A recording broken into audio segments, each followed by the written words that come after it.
galera, tá começando mais um Hangar 18, podcast sobre assuntos insólitos, coisas sinistras e casos paranormais.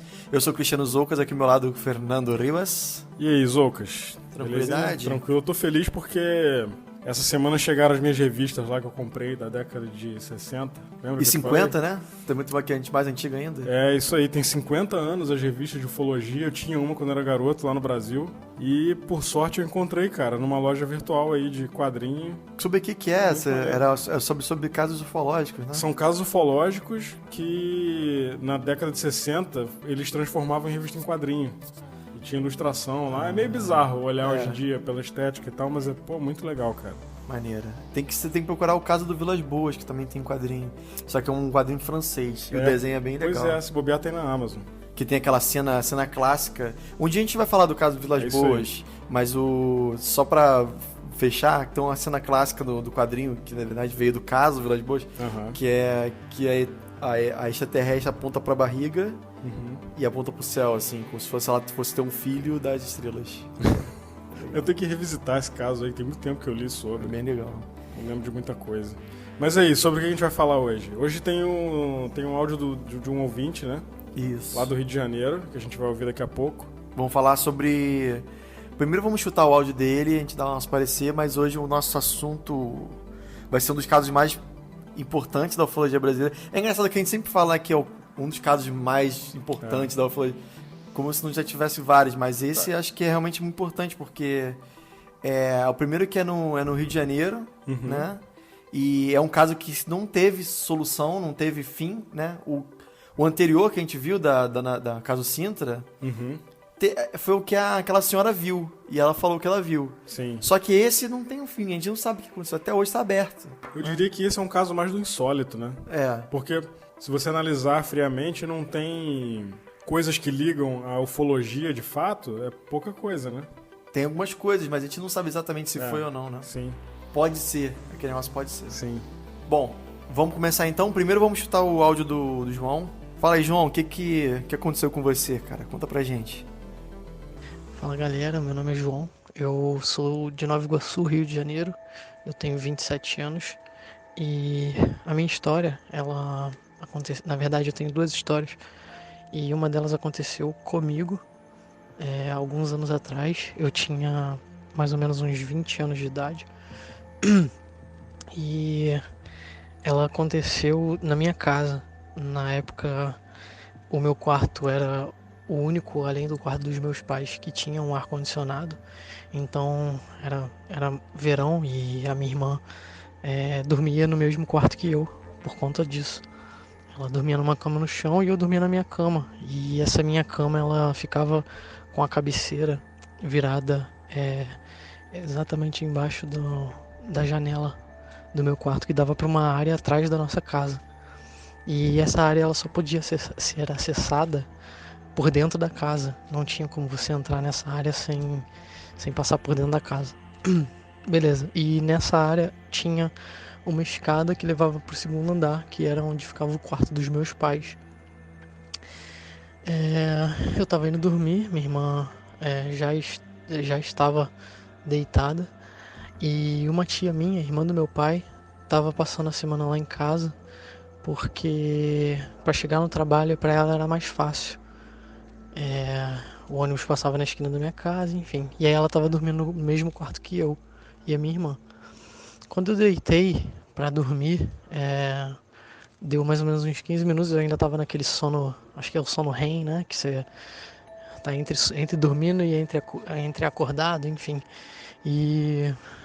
Enfim, eu posso estar falando merda, não sei exatamente, mas que seja. E aí eu acordei com um grito de uma mulher muito desesperada, tipo aqueles gritos de filme, saca? Que a mulher grita como, sei lá, como se tivesse alguém esfaqueando ela. E esse grito vinha exatamente da janela do meu quarto, então, tipo, em cima da minha cabeça. Ele vinha, tipo, eu ouvi como se ele estivesse do outro lado da parede, saca? E eu acordei desesperado no susto.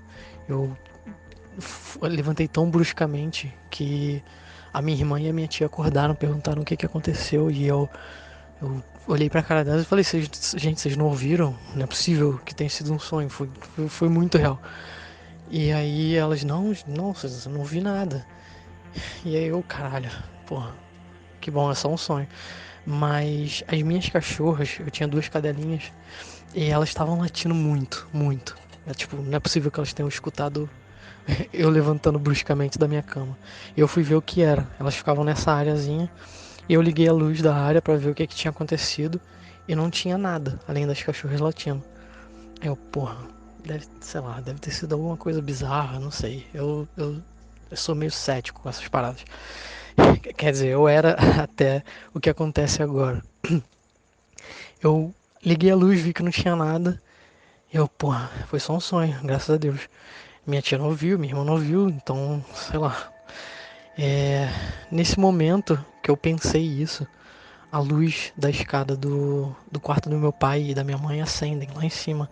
E aí o meu pai, lá de cima, assim, eu consegui sequer enxergar ele, perguntou, o que houve? E aí eu, pai, não sei, o que? Você ouviu alguma coisa? Ele, sim, eu ouvi um grito. Aí eu, aí eu percebi que, bem, né? É isso.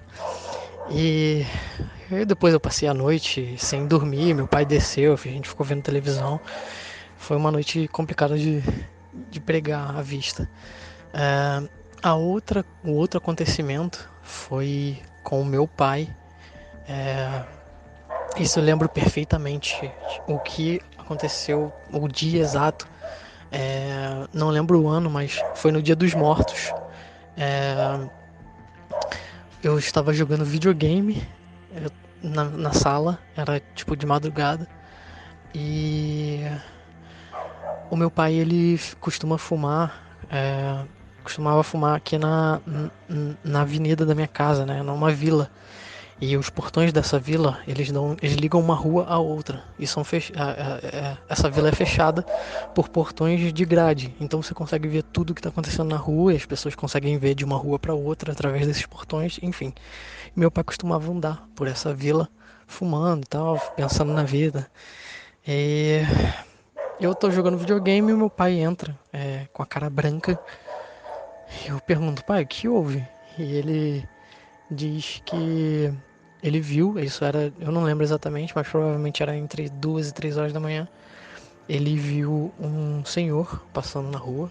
A rua aqui costuma ser bem deserta à noite, não tem movimentação. E ele viu um senhor atravessando a rua, todo de branco. Ele disse que tinha um chapéu branco também, negro, e ele não tinha pés. Ele tipo caminhava normalmente como um ser humano normal. E o meu pai disse que não enxergava pés. Ele disse que quando o cara passou pelo portão, o homem olhou pra ele, deu um aceno de cabeça e seguiu. O meu pai acenou de volta e entrou pra casa. E aí ele me contou essa história e eu fiquei, pô, legal, pai. Maneiro.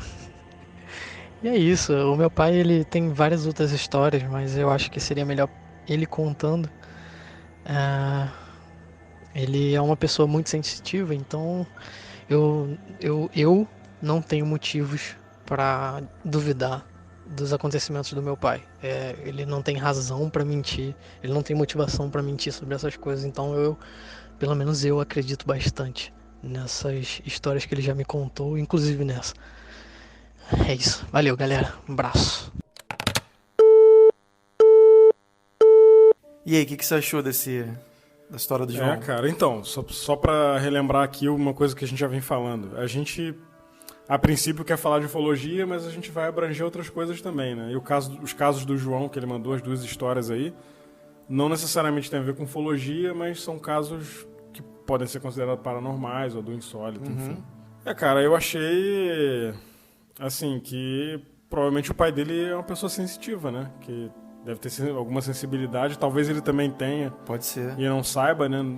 Eu sei que ele tem outras histórias, essas são só 2 delas, ele tem outras várias. Assim. Essa primeira história que ele contou, a princípio, eu achei que ele poderia de fato ter ouvido alguém gritar. Um vizinho, alguém na rua, mas aí as pessoas... Mas no dia seguinte não se... ninguém... não teve mais nada, né? Pois é, não. E as pessoas que estavam com ele no quarto, a tia e a irmã, não ouviram nada. É engraçado, né, esse negócio do pé, né? Porque eu também tenho uma história estranha, paranormal, e a única vez que eu posso ter visto alguma coisa de fato foi uma vez que eu vi um pé, né? Eu vou deixar pra contar isso futuramente, mas de fato eu vi um pé que era só o pé. Pois é, eu vi o contrário do pai do João, eu só vi o pé. Bizarro. Bem estranho. Então, eu tenho uma pessoa na minha família que ela é sensitiva e ela vê dead people. Só que teve uma vez que ela tava na minha casa e ela foi na cozinha. A gente tava almoçando. E aí eu vou contar essa história rapidinho, que acho que tem um pouco relação com o que o João contou aqui. A gente tava almoçando lá em casa, e aí, lá no Rio, isso. E ela foi na cozinha levar o prato dela, sujo, e eu escutei o prato caindo no chão e quebrando, e um silêncio logo depois. Eu fui na cozinha ver se tava tudo bem, achei que ela tivesse caído, ela tava parada, catatônica. Eita. E com cara de choro. E eu perguntei o que era, ela falou que viu uma cabeça no chão. Nossa. Como se fosse um espírito atravessando do andar de baixo, do apartamento de baixo pro meu apartamento. E tava com a cabeça pra fora do chão, assim, olhando como se estivesse, sei lá, procurando alguma coisa. E isso ela me contou logo depois, assim, que ela conseguiu acalmar e tal. Mas eu acho que pode ter... Eu não sei, cara, eu não entendo muita coisa sobre espiritismo, sobre sensibilidade, assim, mas eu acredito muito em energia. Eu acho que pode ser... Eu não sei se um espírito desse tem inteligência, sabe? Não sei se ele sabe que tá ali, ou se ele sabe que você tá ali. Eu não sei. De novo, posso estar falando besteira. Segundo o kardecismo, né, do espiritismo, diz que geralmente eles são espíritos são apegados a esse plano, a essa matéria. Eles têm muita ligação ainda com a Terra, né, com o plano material. Muitos deles sabem que estão mortos e não querem sair daqui, porque é muito forte o laço. Sim. E outros não sabem, né? Tem aquela história de... Não sabe nem que morreu, né?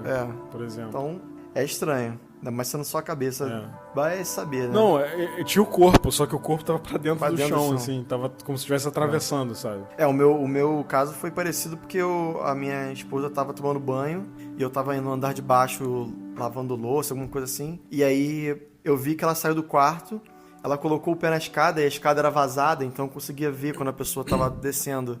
Eu vi o pé dela descendo e voltando. Aí eu pensei, acho que se alguma coisa no quarto vai voltar daqui a pouco. E realmente, de fato, ela voltou, desceu a escada. Aí eu perguntei, o que você esqueceu no quarto? Ela, nada. Eu falei, não, você fez que ia descer e voltou. Aí ela, não esqueci, eu só vi direto. Por quê? Aí eu falei, não, peraí. Eu vi um pé feminino, um pé exatamente igual ao seu pé, só um pé indo e voltando. Como é que você não... Você não esqueceu? Não, em nenhum momento. Eu só saí do banheiro, tava tomando banho, fui pro quarto, me troquei e desci de uma vez. Eu não esqueci nada no quarto. Aí eu fiquei cara, vamos mudar de assunto, porque já são quase meia-noite. Eu vou voltar pra casa a pé e tá um frio do cacete aqui. Bom, vambora. Você está ouvindo?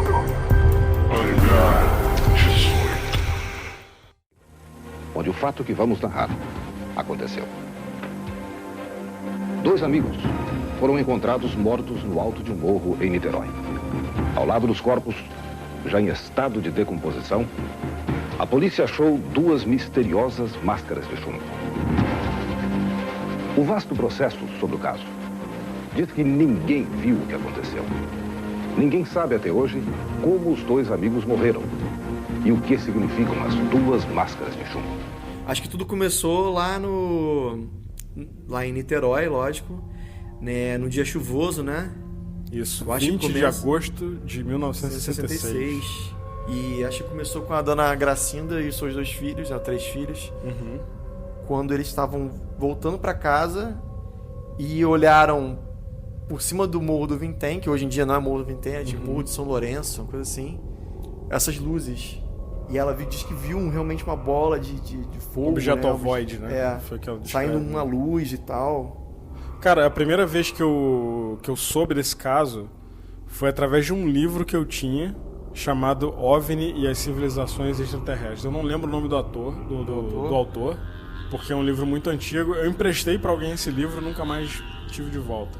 Eu já vi que tem ele em inglês, tem na Amazon pra vender, até penso em comprar de novo pra eu reler. E aí, logo depois que eu li esse livro, lá atrás, na década de 90, passou o caso no Linha Direta. Ah, entendi. Né? Nessa época o Linha Direta refez esse caso 2 vezes, né? Em 2004 Isso. e... A gente assistiu junto aqui semana passada, né? Uhum. A gente assistiu os dois. O primeiro, Linha Direta, que passou, quem apresenta é o Hélio Costa. Sim. Que era o repórter da época, que é um repórter de Minas, que inclusive foi ministro das comunicações do governo do Lula. Olha aí. Vale contar essa curiosidade aí. O cara teve carreira política depois e tal. Uhum. E o que a gente notou nos 2 programas, porque passou na década de 90 pela primeira vez, e a Globo fez um remake dele em 2004. Só que aí já virou filme, né? Os caras fizeram uma parada cinematográfica. Hollywoodiana, né?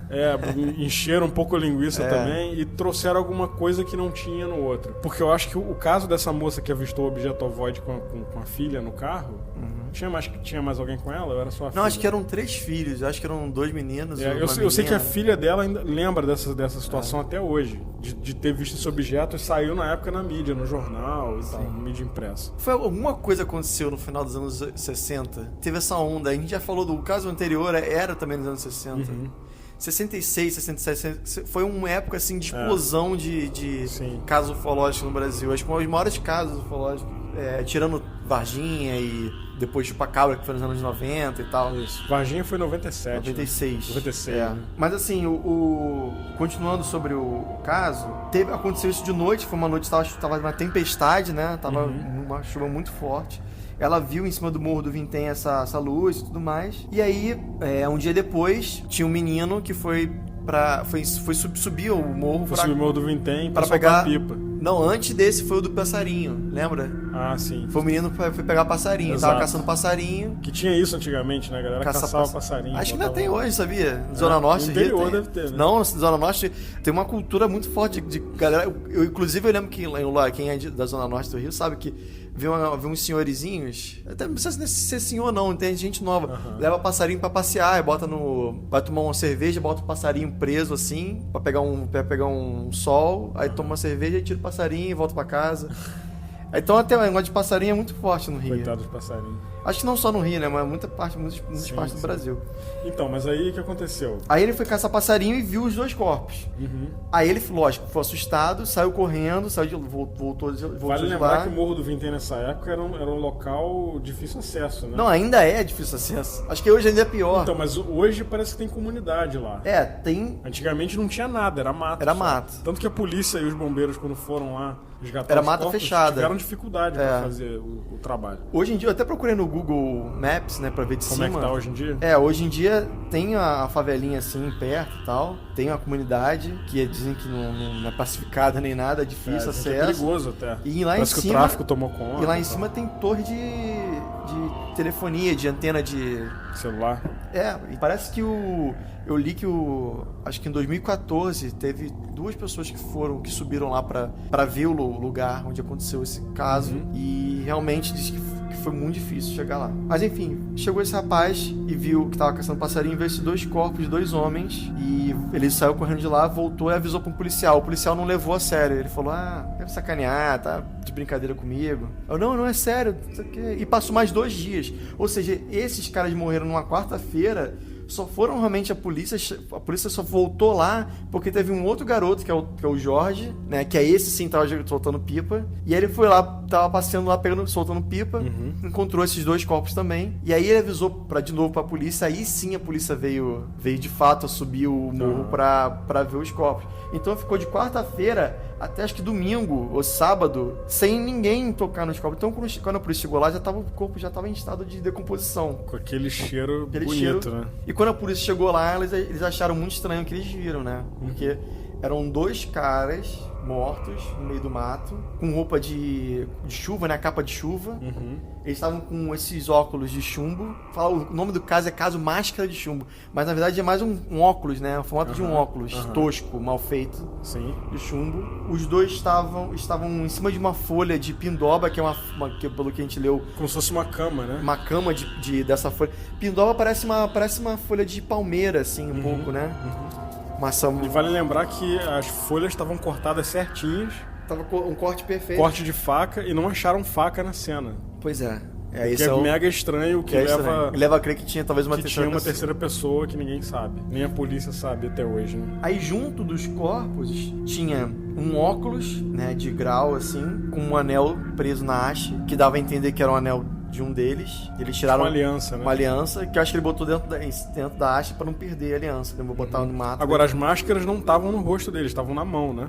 Sim, porque quando eles caíram, né, eles estavam segurando a máscara. Porque não tinha haste, não tinha nada. Como botar, não tinha como prender, não tinha como prender na orelha. Então eles estavam segurando, com certeza. E eles caíram e deixaram a máscara perto da mão. E eles estavam carregando um lenço com as iniciais MAS, que ninguém até hoje sabe o que é MAS. Sim. Uma garrafa de água magnesiana. Água magnesiana. Que eu acho que uma água magnesiana, porque a gente viu o documentário lá do... Água com gás? Eu acho que pode ser água mineral da época que o pessoal fala. Se alguém souber, pelo amor de Deus, manda pra gente. Em São Lourenço, com certeza tem água magnesiana. Água magnesiana. Parece que você não pode nem tomar essa água se você não estiver acostumado, que dá caganeira. Olha aí. Então, sim, agora não sei se é magnesiana, sulfurosa. Enfim, quem souber aí, manda pra gente. Tem um negócio desse. Mas não importa. Hoje em dia a gente não vê vendendo água magnesiana. Eu nunca vi, cara. E aí tinha um copo de... outra coisa, vale lembrar que a água que eles compraram era com aquela garrafa de vidro que na época era retornável. Sim. Se você quisesse comprar outra, você tinha que ou comprar o chamam de casco, né? A garrafa. Mais caro. Eu não sei como é que é em outras regiões. No Rio, chama de casco. Talvez em São Paulo seja outro nome. Você tinha que retornar a garrafa pra comprar o líquido ou comprar a garrafa do cara, do estabelecimento, né? Aí por isso que dava um vale, né? O vale pra você voltar. Que acharam junto do bolso deles. Nos pertences deles um vale. Pra retorno da garrafa. Pra retorno pra eles receber. Porque eles pagaram a garrafa. Sim. Quando foram comprar. E aí deram um vale pra eles. Quando ele retornasse, ele devolvia o dinheiro. Eles devolverem a garrafa e pegar o dinheiro de volta. Então dava realmente a impressão que eles não foram pra lá sabendo pra morrer. Não foi tipo suicídio coletivo. Não foi. Né? Senão o cara, os caras que tá indo pra morrer, ele... Junto também tinha um copo que foi feito com papel alumínio. Eles fizeram um cone de papel alumínio pra usar como copo. Eu acho que pode ser que eles chegaram lá em cima e agora como a gente vai beber isso? Não sei, vou pegar aqui num copo. A gente podia ter bebido direto da garrafa, mas talvez tenha algum motivo aí que a gente não entenda. Né, mas copo de papel alumínio, talvez tivesse uma outra função lá que a gente não sabe. Ideia. Era um cone, ele fez um cone de papel alumínio. Só simplesmente beber a água, é o que você falou, beber no gargalo, né? Vai saber. Às vezes o cara tem tanta coisa estranha nessa história. Tem muito estranho. Além disso, tem uma trouxa com papel amarrado e dentro tinha 2 toalhas. Pra que a toalha? Será que eles estavam pensando em tomar banho depois? Ou eles leram o Guia dos Mochileiros da Galáxia? Né? Iam pegar uma carona, né? Não sei. Pode ser. E dentro do bolso de um deles estava o relógio, dando a entender que ele teve que tirar o relógio porque ele ia realmente passar por alguma situação que não podia ter contato com metal. Tanto que ele se praticamente ficou sem nada, né? Só com a roupa do corpo. A capa de chuva porque tava chovendo, ele se comprou com certeza por conta disso. E essa única coisa era o óculos de chumbo. O nome deles eram Manuel e... Miguel, isso. Né? Ambos eram de Campos. Agora vamos voltar um pouco na história deles. Como é que eles chegaram até aí? Exato. Os caras eram de Campos, interior do Rio de Janeiro, pra quem não conhece. E os dois eram técnicos em eletrônica. Consertavam TV, rádio, essas coisas. Hoje em dia não se conserta mais TV, né? TV a troca. Você compra outra. Mas antigamente se consertava muito. Quebrava tubo, quebrava uma série de peças lá. Você levava no cara, o cara consertava. E os caras eram técnicos em eletrônica. Tinham uma oficina em casa, eram autônomos, né? Pelo que deu a entender.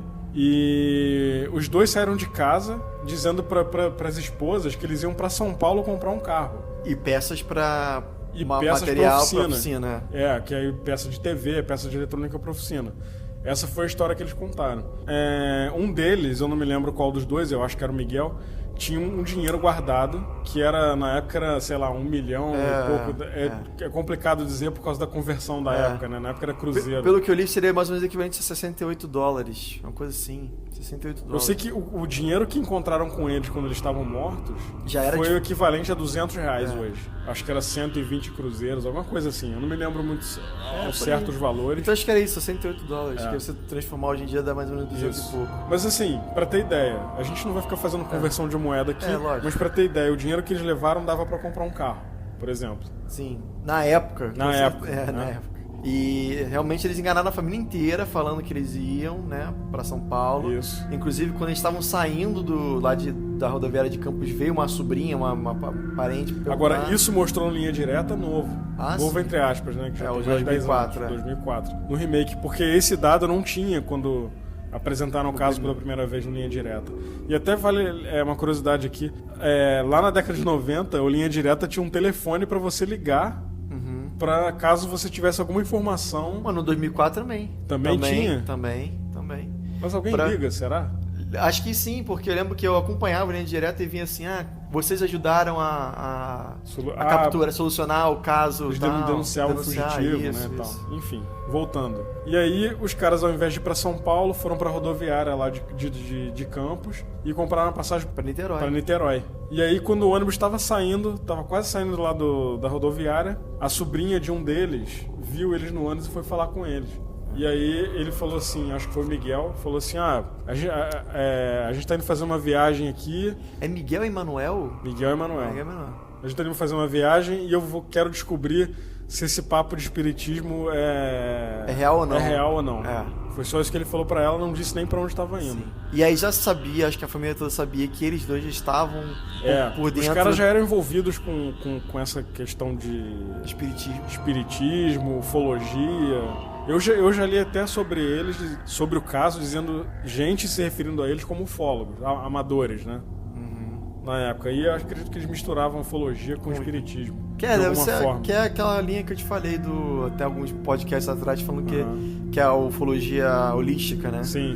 Que acredita que talvez os seres de outras dimensões sejam realmente os extraterrestres que a gente conhece. Exato. E outra coisa, eles já tinham feito um teste com explosões relacionado à ufologia e espiritismo, que na praia de Atafona. Praia de Atafona. Isso, mas pra falar disso a gente tem que falar do outro amigo deles. Sim, mas que tinha um terceiro cara envolvido, lembra? Mas calma que a gente vai chegar lá. Esse é o estranho da história. Sim. Os caras fizeram esse teste nessa praia com explosão e o negócio foi visto numa ilhazinha lá onde morava gente na época e os caras ficaram mega assustados, achavam que o mundo tava acabando e tudo. Tem um depoimento de um cara que mora lá que ele falou que ele sentiu os vidros da casa dele, tudo que era copo tremendo, batendo. Sim. Que ele achou que fosse um terremoto, um negócio assim. Você imagina, foi uma explosão muito grande, né? Sim, pô, assim, cara, eu não... A polícia foi investigar isso depois, foi um negócio, foi sério. Sim, foi sério. Isso foi antes desse acontecimento das máscaras de chumbo, né? Ou seja, só pra mostrar que os caras já tinham... alguma coisa ali, já estavam procurando isso. Os caras já tinham uma tendência a procurar essa coisa de ufologia mística e tal. Os caras já tinham um passado com essa história. É engraçado porque eu sou da minha família kardecista espírita e eu frequentei por muito tempo os centros kardecistas. Eu nunca na minha vida soube de alguma coisa relacionada a espiritismo ou explosão. Nunca ouvi falar. Nem eu. Também nunca vi isso na minha vida. Eu costumava ir em centro espírita quando eu era criança com a minha mãe, porque meu avô era espírita. Meu avô era médium, assim, evoluído. E minha mãe ia em centro, eu ia com ela. Eu detestava, inclusive. Mas nunca ouvi falar disso também, cara, de explosão. Eu não sei que... Pode estar relacionado a alguma seita, que a gente não sabe. A gente vai chegar nessa parte aí daqui a pouco. Algum subgrupo, uma vertente do espiritismo que a gente não conhece. Isso. Você está ouvindo? Então, seguindo, aí os caras, em vez de ir pra São Paulo comprar o carro, como falaram com as esposas, foram lá pra Niterói. Foram pra Niterói, sem ninguém saber. E aí chegaram lá, o que eles fizeram? Chegaram primeiro na loja. Isso, foram numa loja comprar 2 toalhas. Minto, 2 capas de chuva. Exatamente. E tava chovendo na hora, pelo menos é o que mostra. Acho que eles já chegaram com um pacote de toalha. Isso. E foram lá pra... Isso, foram comprar a capa de chuva. Isso. Só que eles compraram a capa, a mulher embrulhou, deu na mão deles, eles saíram, tava chovendo e não vestiram a capa. O que é estranho também, né? Talvez é pra só ser usado naquele momento. Isso. E depois eles foram numa loja eletrônica, que eles costumavam ir pra comprar peça e tal. Mas lá eles só passaram um tempo lá, né? Porque parece que o cara da loja, o dono, era amigo deles. Inclusive esse cara aparece no Linha Direta também. Porque parece que essa loja é tipo um hub, né? Na época, um local eles conheceram uma galera ali nesse local. Sim. Os caras foram nesse lugar e aí depois aconteceu o que aconteceu, né? De lá eles foram... Aí é engraçado que tem um detetive tava estudando o caso, que é o Saulo, seu Saulo. Sim, ele percebeu que tem algum momento na história que quando eles saem da loja, antes de chegar no bar onde eles compram água, ou seja, eles saíram primeiro eles estavam na rodoviária. Foram na loja comprar a capa de chuva. Da capa de chuva eles foram na loja de eletrônico. Do eletrônico eles foram pro bar comprar água magnesiana e depois apareceram. Só que entre a loja de eletrônico e o bar, o tempo que eles ficaram fora era muito grande. Então o detetive... Que deu a entender que eles foram em outro lugar que ninguém sabe. O detetive lá, o Saulo, na época, ele percorreu o caminho a pé. Ele percorreu esse caminho da loja até o bar a pé, de ônibus e de táxi. E percebeu que o tempo que eles ficaram fora não batia, né? Aí tu vê a cabeça do cara, né, cara? É. O cara teve um... Tá, beleza, deixa eu tentar fazer o trajeto que os caras fizeram aqui. Mas a detetive, né, legal, é um pensamento da parte dele bem bacana de pensar nisso. E aí nisso. isso botou uma pulga gigante atrás da orelha dele, né? Porque ele foi tentar descobrir aonde que os caras foram. E aí ele chegou numa pessoa. E aí ele desconfiou, que ele falou, pô, peraí, entre a loja de eletrônicos e o bar, tem um centro espírita. E nesse centro espírita tem um cara que conhece eles dois, que é o tal do Elcio. Isso. Será que esse é o terceiro cara? Será que foi esse o cara que cortou a folha de pindoba? Será que foi esse o cara que estava por trás do experimento também lá em Atafona, da explosão que aconteceu? E eles começaram a achar. Tem um outro item aí que levou esse detetive a desconfiar desse cara, do Elcio. Por quê? Porque eles acharam um bilhete com os corpos, com alguns dizeres. Sim. E aí os dizeres eram o seguinte: 4h30, estar no local determinado. Isso. 6h30, ingerir cápsula. E após o efeito, proteger metais e aguardar sinal, máscara. Isso. Né? Eu acho que dá a impressão que realmente, da maneira como ele escreveu, proteger metais e aguardar sinal, máscara.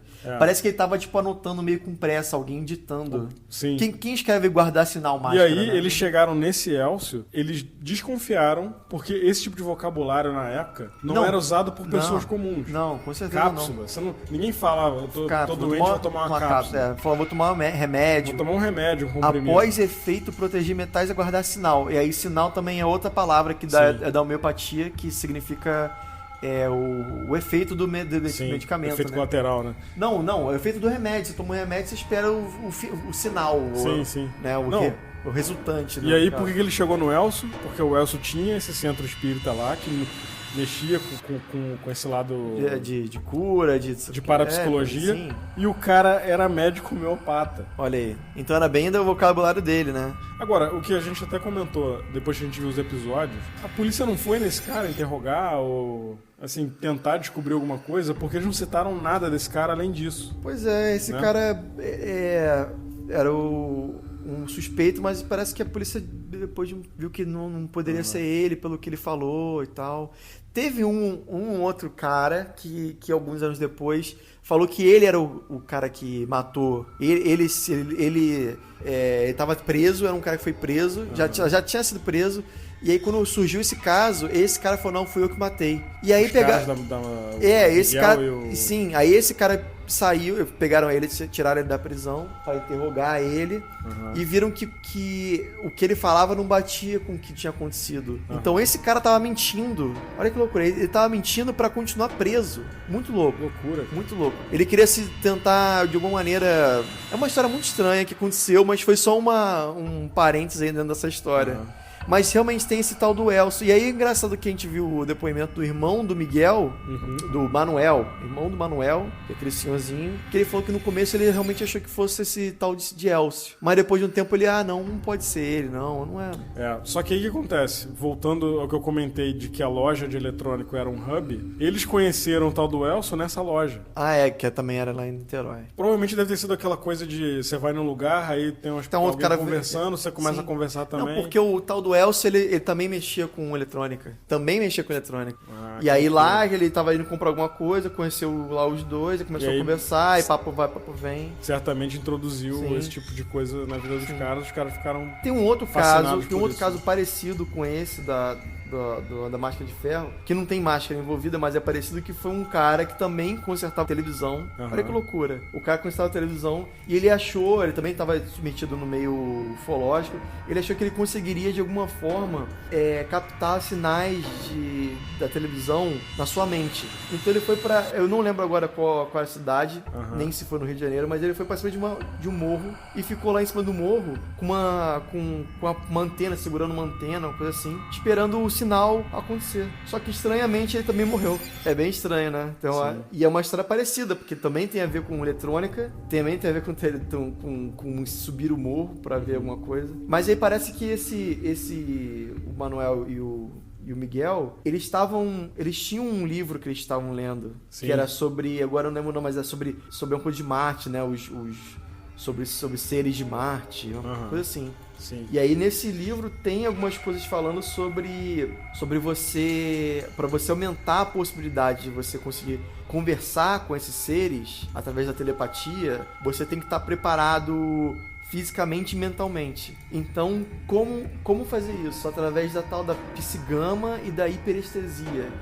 E a hiperestesia é justamente você tentar fazer uma limpeza do seu organismo, entrar em jejum, para você ficar 100% puro, de maneira que você consiga abrir canais de chakras e tudo mais, abrir o terceiro olho, que chamam que tem o terceiro olho, né, que é a glândula pineal. Isso já é um outro assunto muito doido, Os caras estavam lendo isso e estavam achando que realmente isso poderia... E para isso, eles precisariam estar nesse estado alterado psíquico, né? Então dizem que essa coisa que eles tomaram, junto com a água magnesiana, eles tomaram uma pílula junto para abrir os canais, abrir o chakra e eles poderem conseguir ver, conversar e sentirem melhor. Mas foi na autópsia, quando a polícia chegou lá em cima, viram que o corpo, como eu já tinha falado, já estava em decomposição, o policial tacou formol. E isso foi para inibir o mau cheiro e tal, para conseguir conservar os corpos, para poder talvez futuramente estudar. Só que isso só piorou a situação toda, né? Porque... Não, isso foi em 66, cara. Tu imagina como que era o nível... Era bem mais rústico, né? Não tinha tanto cuidado. Sim. Não devia ter nem geladeira pra botar os corpos, sabe? Não sei como é que era o esquema, mas era difícil. E aí pegaram os corpos, levaram pro IML, né? Pra fazer a necrópsia. Sim. E aí, a necrópsia, o que aconteceu? Então, isso não é oficial, tá? Mas eu não quero citar nomes aqui, porque tudo que a gente tá falando aqui são coisas que a gente ouviu, que a gente leu em algum lugar. Então, a gente não pode dizer que é verdade. A gente não estava lá, né? Mas eu já li sobre esse caso o seguinte, que os corpos foram pra lá, o médico legista que estava encarregado na época de fazer autópsia nos caras, em tirar os órgãos, tirar as vísceras, para definir a causa-morte, disse que os caras botaram as vísceras num latão, deixaram lá, deram bobeira, largaram uma porta aberta lá no lugar. E antes de você terminar, por que eles tiraram as vísceras? Porque eles queriam estudar para saber que tipo de composto químico poderia ter. Isso aí. Porque eles sabiam que eles beberam alguma coisa. Então eles queriam saber o quê? Diz que entrou um cachorro lá e comeu. Olha aí. As vísceras dos caras, e aí isso comprometeu a investigação. Nossa. Parece que sobrou um resto lá e tal. Mas assim...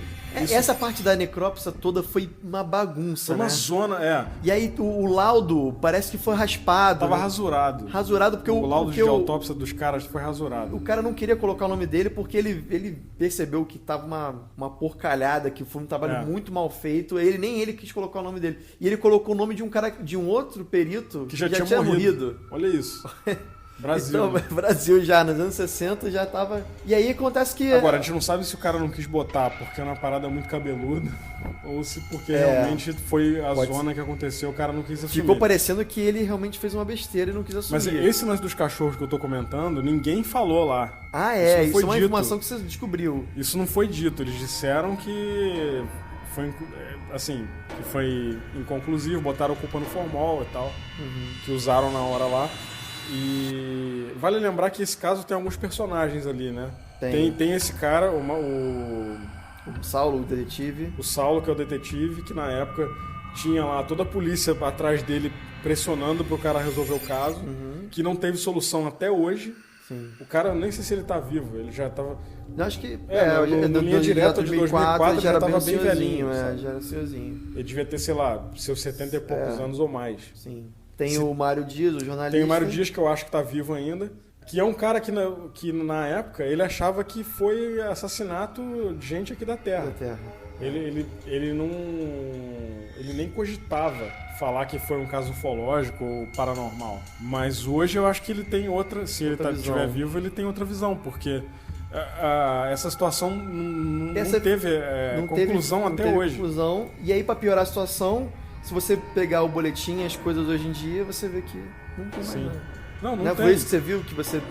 o inquérito das máscaras de chumbo desapareceu. Totalmente. Sumiu. E assim, pra você sumir com o inquérito, quem estiver ouvindo aí que entenda de justiça e tal, você tem que ter algum poder, não é qualquer pé rapado que vai corrige a gente pegar... se estiver errado, mas parece que isso tem que ter um...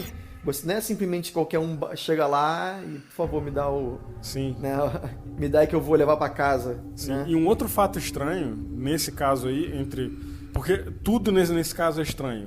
Assim, a pessoa que é cética ao extremo pode dizer, esses caras aí foram assassinados, tomaram um veneno e se mataram. Foi um pacto de sangue. Né? Mas aí que acontece? Tanto que eu lembro que quando a polícia chegou lá, acharam que eles fossem um casal gay. Né? Sim, o Linha Direta mostra isso. Inclusive, o que acontece é o seguinte...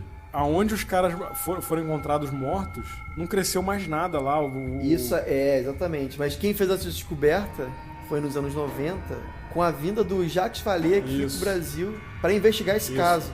E Jacques Vallée... Tinha um ufólogo na época que ele trouxe o Jacques Vallée dos Estados Unidos, que é um ufólogo francês. Naturalizado americano. Que trabalha na NASA. Ele o fato interessante do Jacques Vallée é que ele trabalhava na NASA e era ufólogo, então uma coisa assim que hoje em dia... E quem assistiu aquele filme Contatos Imediatos do Terceiro Grau, ele é o Truffaut, foi inspirado nele.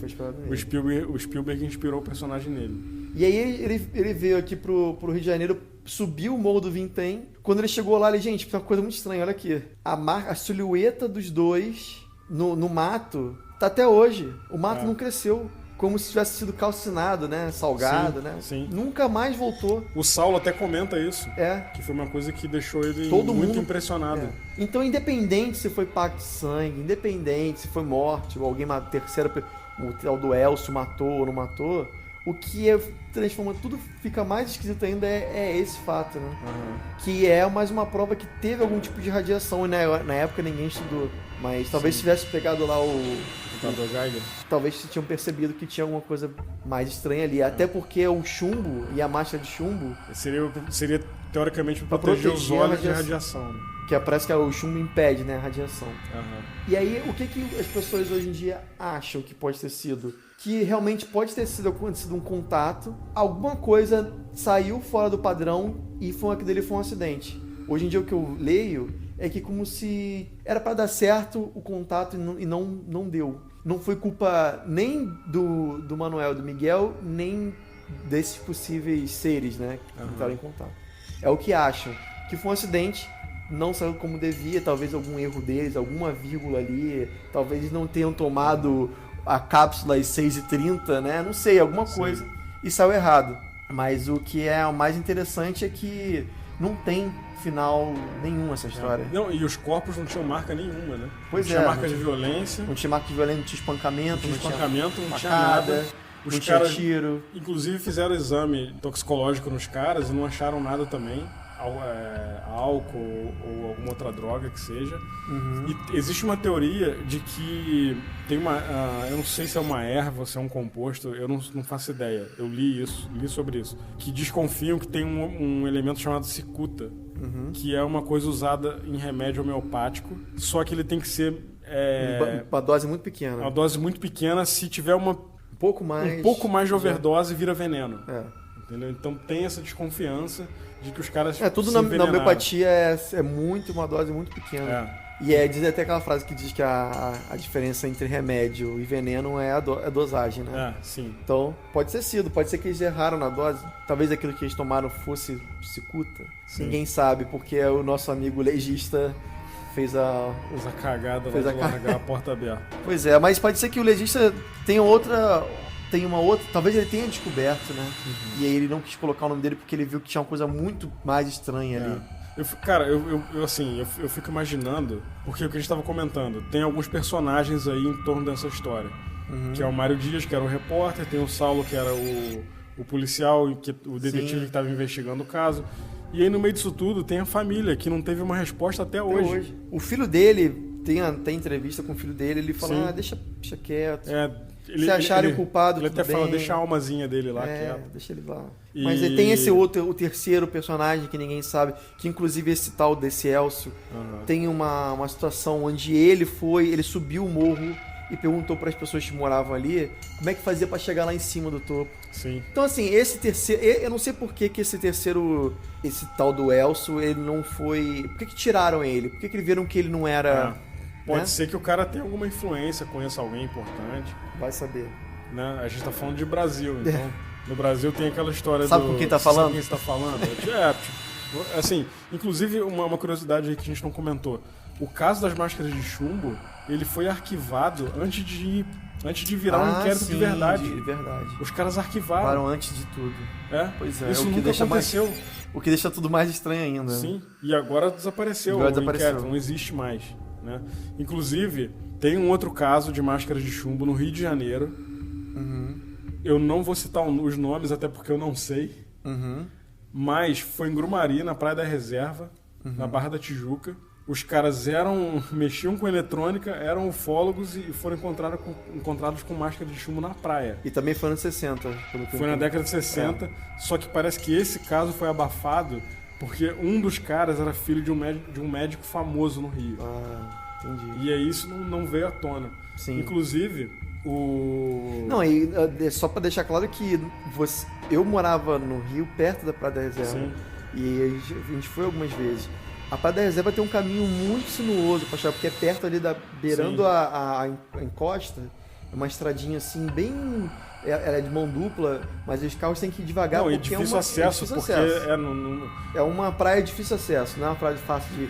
Até hoje em dia, você chega lá, tá Sim, sempre mas lotada. até porque, como o nome diz, é uma reserva. Então a civilização não chegou lá. Até lá. Não tem condomínio lá, por exemplo, né? Exatamente. Tem casa de pescador e tal, lá...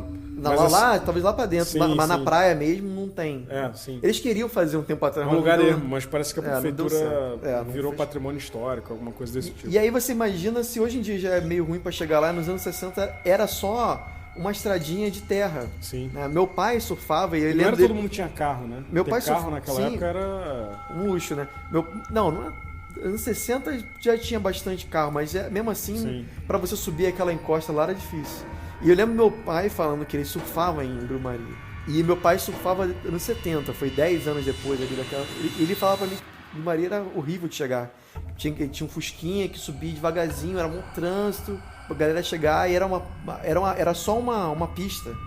Então os carros tinham que, né, com aquela encosta de um lado, um paredão do outro e ali devagarzinho. Então você imagina, 10 anos disso era bem, talvez até pior. E os caras apareceram lá naquela Praia Morte e ninguém sabe quando eles chegaram lá, né? Acho que pelo que eu entendi não tinha um carro, não tinha um meio de chegar lá. E uma praia longe, não é pra... Você andando é um tempo pra chegar lá. Sim, não, e tem um ufólogo amigo meu que me pediu, também não vou citar o nome dele aqui. Ele pediu, porque assim, eu tenho um parente que era policial no Rio, trabalhava internamente na polícia, tinha acesso a boletim de ocorrência, uma série de coisas. Ele está aposentado hoje. E esse ufólogo conhecido meu, ele me deu o número do boletim de ocorrência desse caso e perguntou se eu poderia tentar conseguir de alguma forma, para ele ter acesso, para ler sobre o caso e tal. E essa pessoa que é meu parente que era da polícia falou, cara, eu tentei lá, mas esse caso aí, esquece. Ninguém quer liberar. Tipo isso. Bem estranho, né? É isso. Então, assim, cara... É um caso sem solução. Não tem solução nenhuma. De novo, a pessoa que é cética pode falar que os caras se envenenaram, se mataram, que os caras podem ter... feito um pacto. Sei lá, ou que foi um serial killer, ou alguém que assassinou. Mas e aí, ninguém achou? Ninguém acusou, ninguém... Sabe? Assim... É difícil um caso desse não ter uma solução, sabe? Porque assim, o problema é que tem muita coisa estranha ao mesmo tempo. Nesse caso, né? Então... Talvez no futuro a gente consiga descobrir alguma coisa. Quem sabe apareça mais uma testemunha. Sim. Não, e é um caso reconhecido, inclusive, lá fora, né? Sim, internacionalmente. Parece que o Jacques Vallée já escreveu sobre o caso também. Tem livro sobre isso. Tem um livro dele que fala sobre esse caso. É bem estranho. E, de novo, é um caso que, assim, estranho. Vários aspectos aí que não tem resposta. Não fazem sentido nenhum se você confrontar o que aconteceu com os caras.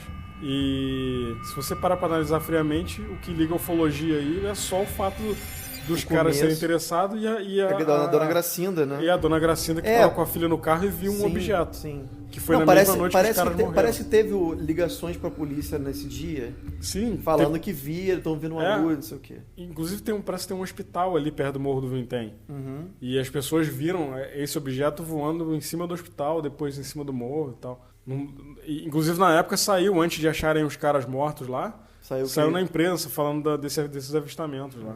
Não pode ser uma coincidência, né? É estranho. Você está ouvindo Hangar 18. É isso. Considerações finais sobre o assunto?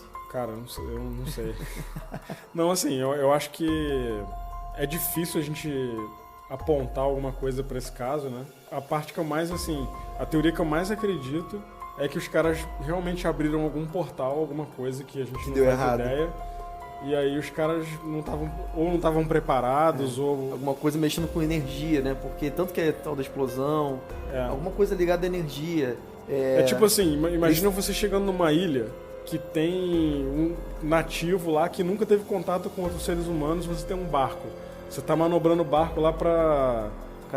aportar o barco na ilha. Aí você olha pra trás, tá os caras em cima do motor. Aí você vai atropela o nativo. Ele não sabia que o motor machucava, né? Tipo igual a gente, talvez, com um possível OVNI. A gente não sabe como é que funciona. Cara, tanto falam um negócio de radiação, né?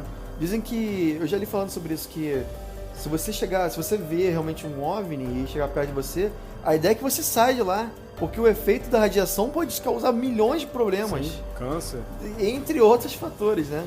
Você vê que sempre que tem um caso ufológico, a pessoa tem alguma sequela, né? Uhum. Não falando de abdução, mas quando a pessoa tem um contato muito próximo, ela como a Dona Maria lá do caso Sintra, que é a que teve micção... Mexe com a saúde da pessoa, né? Mexe com muita coisa, todo o sistema.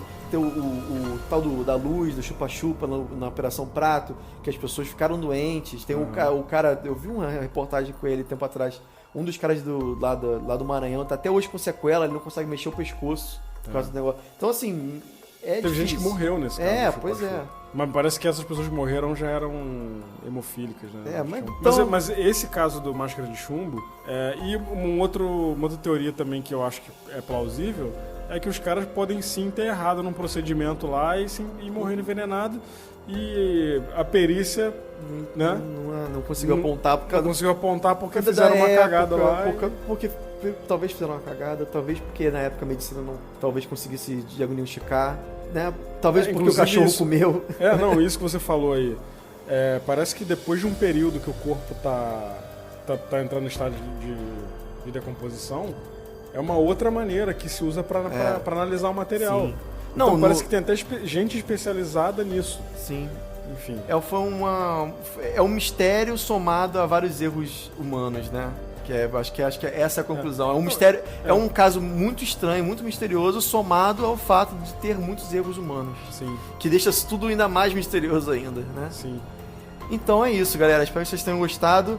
Não esqueça de mandar pra gente o seu caso. É isso aí, pode mandar pelo WhatsApp ou por e-mail, que é pelo hangar18 podcast@gmail.com. Lembrando que o 18 é escrito por extenso. Aliás, é 18. Não é ao contrário. Não é 18, é 18. Isso. Tá? O número 1 é hangar18 podcast@gmail.com. E você pode mandar o seu WhatsApp, o seu áudio pra gente falando o seu nome, sua cidade. Se você quiser dizer seu nome, né? Você pode falar de maneira anônima. Se você quiser gravar de outra forma também, gravar no computador e mandar por e-mail, também pode. Não importa. Tanto faz. Ou se você quiser mandar só por escrito, a gente pode ler o e-mail aqui também. Ou se você quiser falar um caso de uma terceira pessoa que você conhece, que aconteceu com um amigo seu, também manda, vale tudo. Só manda pra gente pro telefone +1 647 884-3958. Ou mais 647-830-0422. Isso aí. Beleza? Então espero que você tenha gostado. Deixe aí seu comentário se você não gostou, se você tem alguma ideia sobre o caso, o que você acha que pode ter sido. E manda sugestões para novos casos pra gente falar, pra gente comentar aqui. Isso aí. E se for pra vir comentar, falar que é fake, ou que, enfim, que nem já aconteceu no Facebook aí de gente mandar mensagem pra gente, porque, pô, não acredito em alienígena. Então... Cara, vai ouvir outro podcast. Se você não acredita em alienígena... Você é cético ao extremo. Você não era pra estar escutando isso. Não tem a cabeça aberta pra entender que a gente também não sabe se existe. A gente gosta do assunto e acredita não, em algum a gente nível. só fala sobre o assunto porque a gente quer saber se existe ou não, né? Agora, se você é cético ao extremo e acha que não acredita, não gosta do assunto, não vai ouvir outro podcast, cara. É isso aí. Não é pra você isso aqui, entendeu? Basta... Valeu, gente. Um abração. Até mais. Valeu, um abraço.